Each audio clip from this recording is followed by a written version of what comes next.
आप लोग कैसे हैं? आज हम इतिहास का महत्वपूर्ण क्वेश्चन लेके आए हैं जो सब्जेक्टिव है। 2 नंबर और 3 नंबर में पूछे जाते हैं। इम्पोर्टेंट सब और सब्जेक्टिव लेके आए हैं। जो चैप्टर का नाम है समाजवाद एवं साम्यवाद। क्या नाम है चैप्टर का? समाजवाद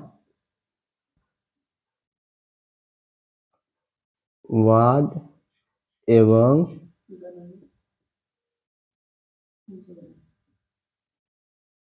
साम्यवाद। अध्याय कितना में है? 2। पहला अध्याय हम लोग का हो चुका है और इस चैप्टर का भी पहला क्लास हो चुका है। जो ऑब्जेक्टिव था इम्पोर्टेंट सब वो सब लाए थे। जो सब ऑब्जेक्टिव पूछे जाते हैं वो सब लाए थे और जो सब सब्जेक्टिव पूछे जाते हैं वो सब VVI क्वेश्चन सब लेके आए हैं। और इतिहास का इम्पोर्टेंट क्लास है आप लोग के लिए। आप लोग ध्यान से अपना प्रश्न पर ध्यान दीजिए। जो अति लघुत्तरी प्रश्न है कितने 20 शब्दों में उत्तर देना है। कितने शब्दों में? 20 शब्दों में उत्तर देना है। आप लोग के लिए इम्पोर्टेंट क्लास है। क्या है? अति लघुत्तरी प्रश्न 20 शब्दों में उत्तर देना है जो 2 नंबर और 3 नंबर में पूछे जाते हैं। ये क्वेश्चन जो है 2 नंबर में पूछे जाते हैं और लघुत्तरी प्रश्न जो है वो 3 नंबर में पूछे जाते हैं। और बिना देरी किए हुए हम लोग अपना सवाल के आगे बढ़ते हैं। सवाल क्या है उसका जवाब भी देना पड़ेगा, उसको बारे में समझना भी पड़ेगा। कैसे कैसे क्या हुआ था, किस तरह से हम लोग को सवाल सोल्व करना है। कुछ सवाल आएगा कैसे सोल्व करेंगे, कैसे बनाएंगे, उस पर ध्यान देंगे। आइए आप लोग देखते हैं। पहला सवाल क्या है? पूंजीवादी क्या है? पूंजीवादी क्या है? इसके बारे में हम लोग कल ऑब्जेक्टिव में भी कुछ चर्चा हुआ था। पूंजीवादी क्या है? पूंजीवादी जो है इसके बारे में जानेंगे क्या है। ये कितने नंबर में पूछे जाते हैं? 2 नंबर में। ये VVI क्वेश्चन है। क्या है? VVI question. ये हर एक ना हर एक सेट में देखने के लिए मिलता है ये सब क्वेश्चन। पूंजीवादी क्या है इसको हम लोग को कितने शब्दों में जवाब देना पड़ेगा? 20 शब्दों में। कितने शब्दों में? 20 शब्दों में। कम से कम 20 शब्दों में देना। उससे ज्यादा भी नहीं जाएंगे, उससे कम में भी नहीं, लगभग 20 शब्दों में ही क्वेश्चन का जवाब देंगे। पहला है पहला क्वेश्चन है पूंजीवादी क्या है, इसके बारे में जानेंगे। पूंजीवादी क्या है? पूंजी जिसमें क्या लिखा है? जिसमें पूंजी को आधार बनाकर मान्यता दिया, जिसमें पूंजी को आधार बनाकर मान्यता दिया जाता है उसे पूंजीवादी कहते हैं। जिसमें पूंजी को मान्यता बनाकर जिसमें पूंजी को आधार बनाकर मान्यता दिया जाता है उसे पूंजीवादी कहते हैं। क्या सवाल है? पूंजीवादी क्या है? क्या है? पूंजीवाद क्या है? पूंजीवाद क्या है? जिसमें पूंजी को आधार बनाकर मान्यता दिया जाता है उसे पूंजीवादी कहते हैं। उसे क्या कहते हैं? पूंजीवादी कहते हैं। जिसमें पूंजी को आधार बनाकर मान्यता दिया जाता है, पूंजी को मान्यता बनाकर आधार दिया जाता है। दूसरा क्वेश्चन क्या है? खूनी रविवार क्या है, या इसी को हम लोग बोल सकते हैं लाल रविवार क्या है। एक ही क्वेश्चन है ये, खूनी रविवार और लाल रविवार। इसको या लाल रविवार से पूछा जा सकता है या खूनी रविवार से पूछा जा सकता है। ये दोनों एक ही टाइप का है। जैसे किसी में आएगा खूनी रविवार क्या है, किसी में आएगा लाल रविवार क्या है। दोनों का मतलब एक ही है। ये दोनों का मतलब क्या है? एक ही है। अब खूनी रविवार क्या, खूनी रविवार या लाल रविवार क्या है, इसके बारे में उत्तर देंगे।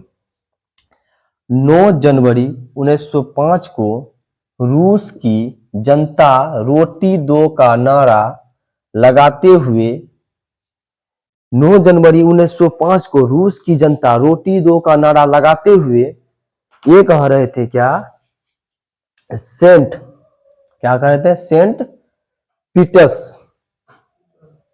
क्या कह रहे थे, पीटर्स, सेंट पीटर्स। 9 जनवरी 1905 को रूस की जनता रोटी दो का नारा लगाते हुए सेंट पीटर्स की महल की ओर जा रहा था, की महल की ओर जा रहा था। लेकिन जार की सेना ने उन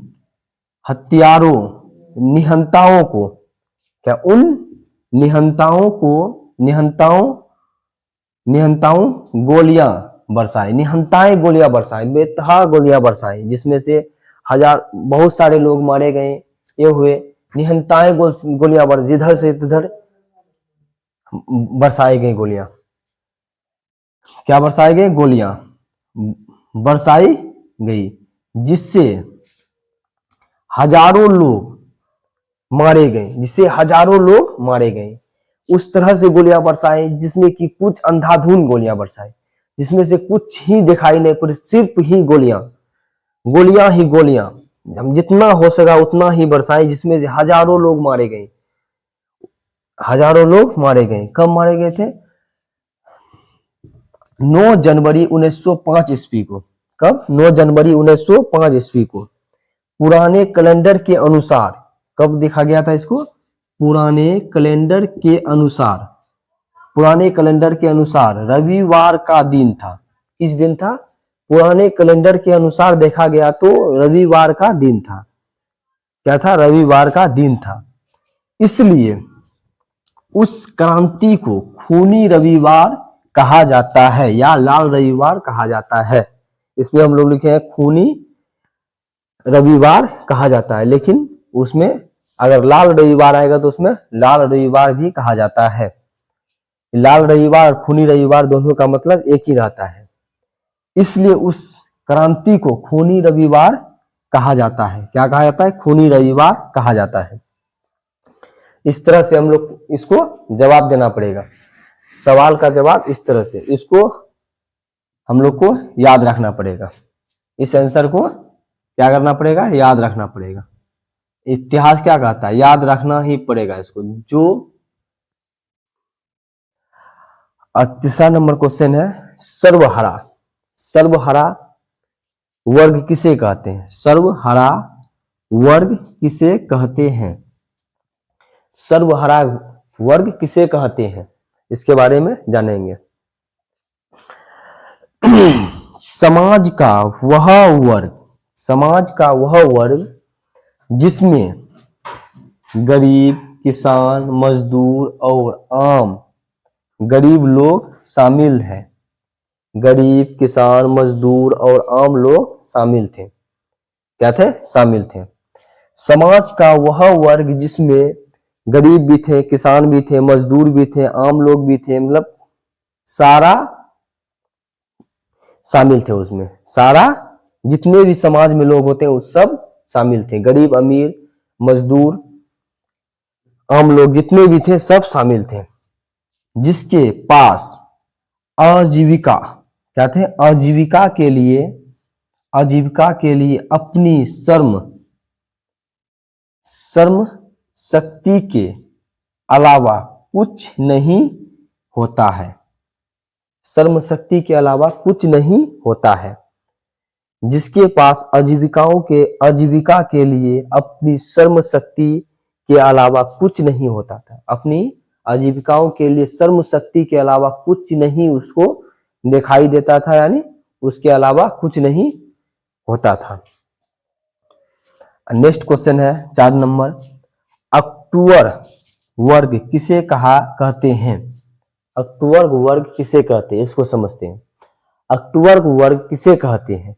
अक्टूबर वर्ग नवंबर 1917 ईस्वी रूसी क्रांति के बाद समाज में उभरे नए सार्वजनिक और क्रांतिकारी वर्ग को अक्टूबर वर्ग कहा जाता है, जिसके समाजवादी शासन की नींव रखी गई थी। जिसे समाजवादी शासन की नींव रखी गई थी। समाजवादी शासन की नींव रखी गई थी।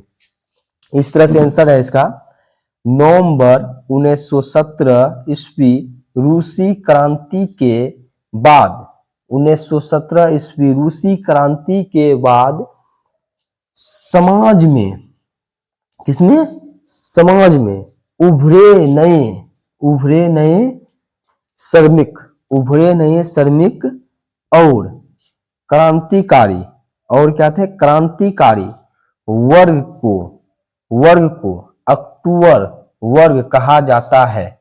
वर्ग को अक्टूबर वर्ग कहा जाता है, जिसे समाजवादी शासन की नींव रखी गई थी। जिसे समाजवादी शासन की नींव रखी गई थी। नेक्स्ट क्वेश्चन क्या है? 5 नंबर क्या बोल रहे हैं? क्वेश्चन पढ़ते हैं।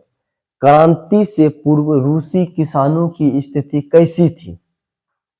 क्रांति से पूर्व रूसी किसानों की स्थिति कैसी थी? या क्या है? क्रांति से पूर्व रूसी किसानों की स्थिति कैसी थी? कैसी थी? क्वेश्चन आंसर है, आंसर क्या उत्तर? क्रांति से पूर्व रूसी किसानों की स्थिति अत्यंत दयनीय थी। अत्यंत दयनीय थी। क्या थी? अत्यंत दयनीय थी। यानी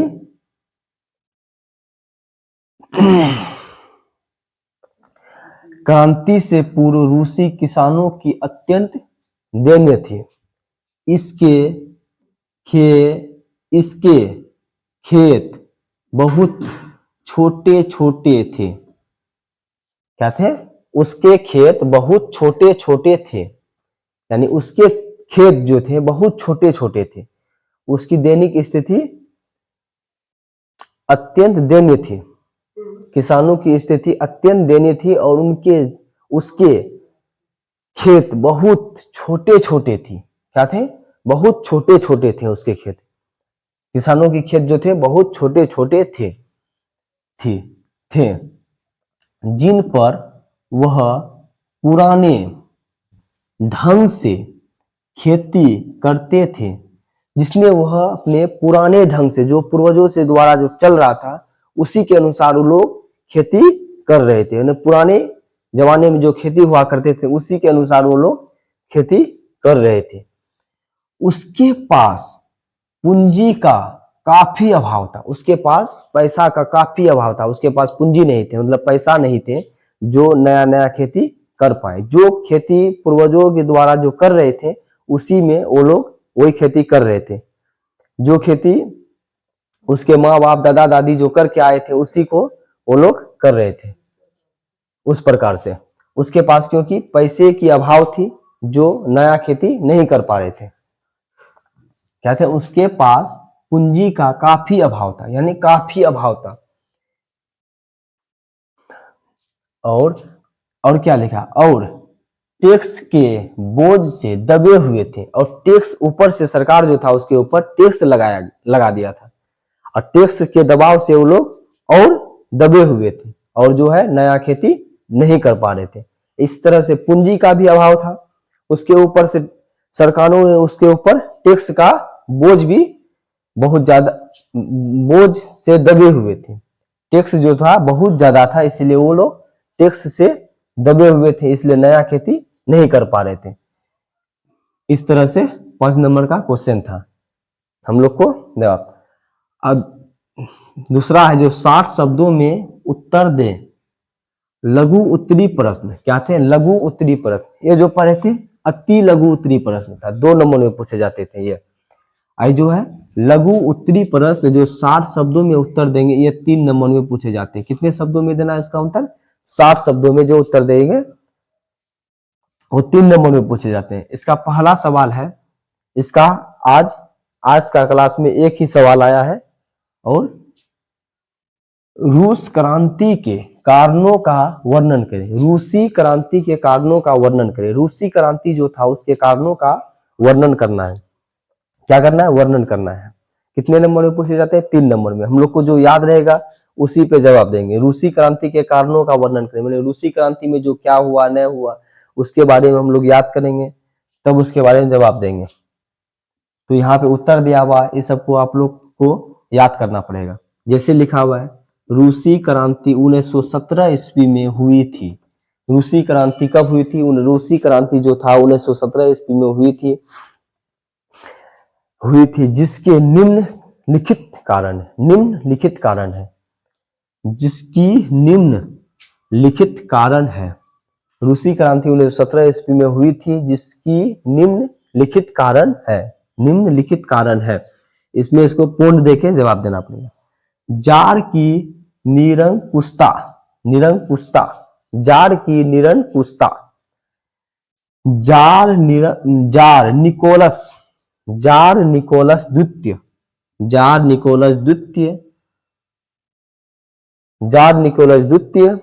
क्या था? जार की निरंकुशता, जार निकोलस द्वितीय स्वेच्छाचारी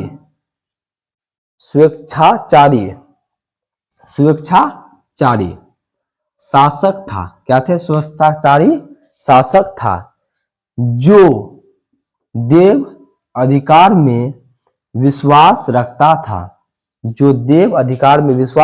था। इस तरह से हमको जार की निरंकुशता के बारे में कुछ बता देना है। दूसरा पॉइंट है किसान एवं मजदूरों की दयनीय स्थिति। क्या था? दयनीय स्थिति। किसान एवं दयनीय की स्थिति मतलब खराब स्थिति थे, उसके बारे में बताएंगे। क्या? रूस में किसान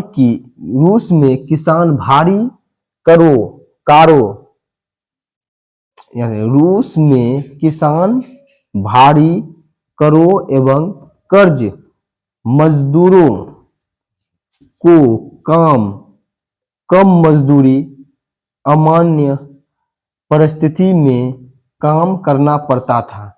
उसको कम मजदूरी देते थे, उसी परिस्थिति में उसको काम करना पड़ता था, इसलिए उसको किसानों की भारी करों एवं कर्ज मजदूरों को कम मजदूरी अमान्य परिस्थिति में काम करना पड़ता था। यानी बहुत कम मजदूरी देते थे, उसमें ही उसको अपना काम करके कुछ करना पड़ता था। इतना कम मजदूरी में भी क्या हो सकता है? क्या समझ? तीसरा पॉइंट है रूसीकरण की नीति। रूसीकरण की नीति क्या है? अगला पॉइंट रूसीकरण की नीति इसके बारे में। जार देश का सभी लोगों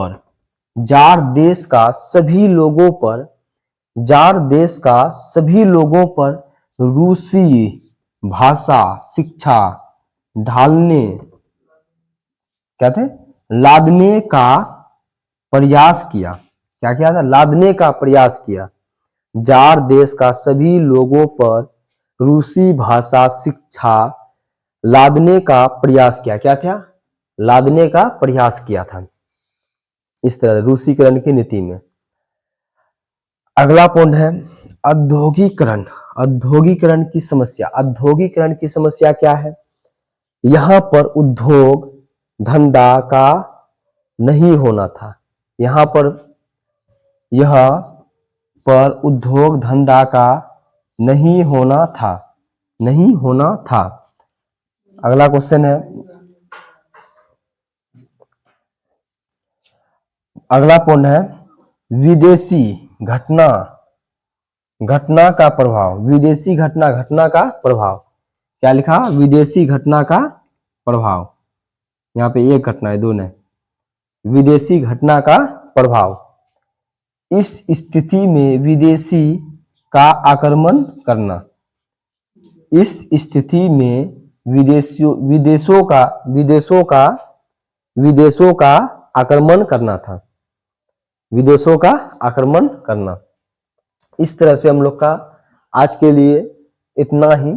चलिए शॉर्टकट में कुछ समझ लेते हैं। जैसे कि पूंजीवादी क्या है, जिसमें पूंजी को आधार मानाकर मान्यता दिया जाता है उसे पूंजीवादी कहते हैं। दूसरा है खूनी रविवार या लाल रविवार क्या है, 9 जनवरी 1905 को रूस की जनता रोटी दो का नारा लगाते हुए